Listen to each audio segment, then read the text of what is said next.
लड़ाई बिहार में एनडीए से है, क्योंकि सत्ता में यही लोग हैं, नीतीश और भाजपा की सरकार है।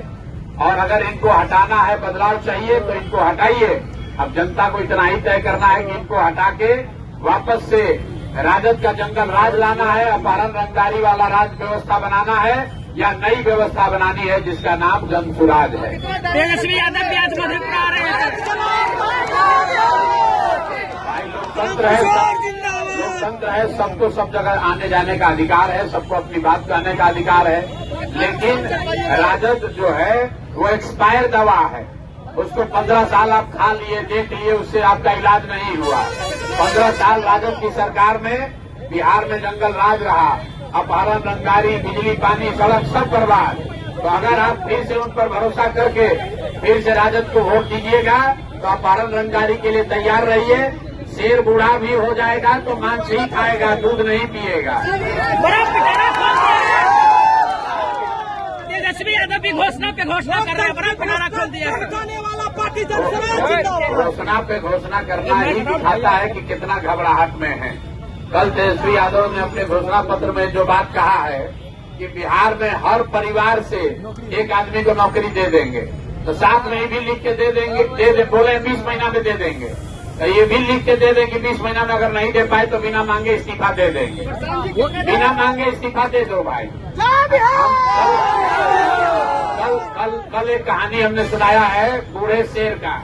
जब शेर बूढ़ा हो गया और शिकार करने की स्थिति में नहीं रहा तो सोने का कंगन लेकर बैठता है, और इस चक्कर में बैठता है इस सोच से कि कोई राहगीर चलता हुआ सोने के कंगन के लालच में आएगा तो हम उसको खाएंगे। तो तेजस्वी यादव राजद के लोग वही लालच दिखा रहे हैं कि बिहार की जनता उस लालच में फंसे, और फिर सरकार में आ जाए तो फिर अपना रंगदारी, अपहरण, लूट मार, हत्या चालू करें।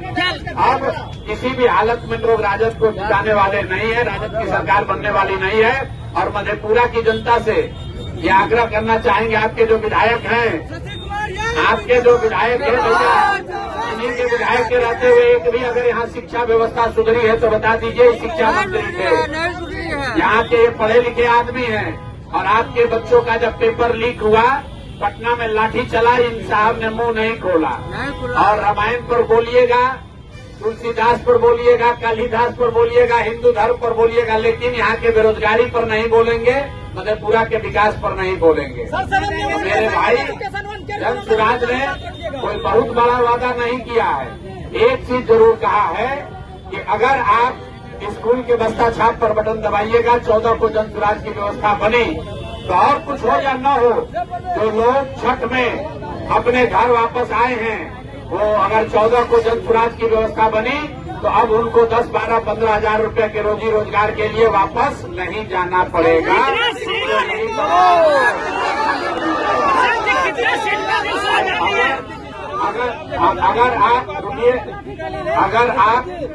अगर आप फिर जाति धर्म के नाम पर वोट दीजिएगा तो छठ के बाद पीठ पर झोला बांध के दिल्ली, बॉम्बे, कलकत्ता, तमिलनाडु, गुजरात जाने के लिए तैयार रहिए। अब साल भर फिर मधेपुरा का, अपने गांव का, परिवार का मुंह देखने को नहीं मिलेगा।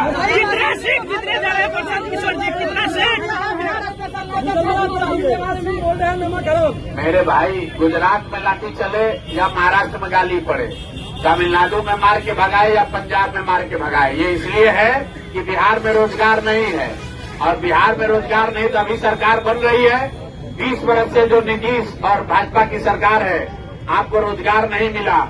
आप गुजरात, तमिलनाडु जाके मजदूरी कर रहे हैं, तो फिर जाके वोट दोगे, फिर जाके वोट उसी को दोगे तो आपका कैसे सुधार होगा। इसलिए ये प्रशांत किशोर की, ये खाली प्रशांत किशोर की लड़ाई नहीं है, ये प्रशांत किशोर की लड़ाई नहीं है, ये आपकी लड़ाई है। अगर अपने बच्चों के पीठ से मजदूरी का बोरा हटाना चाहते हो तो स्कूल का बस्ता पकड़ाइए।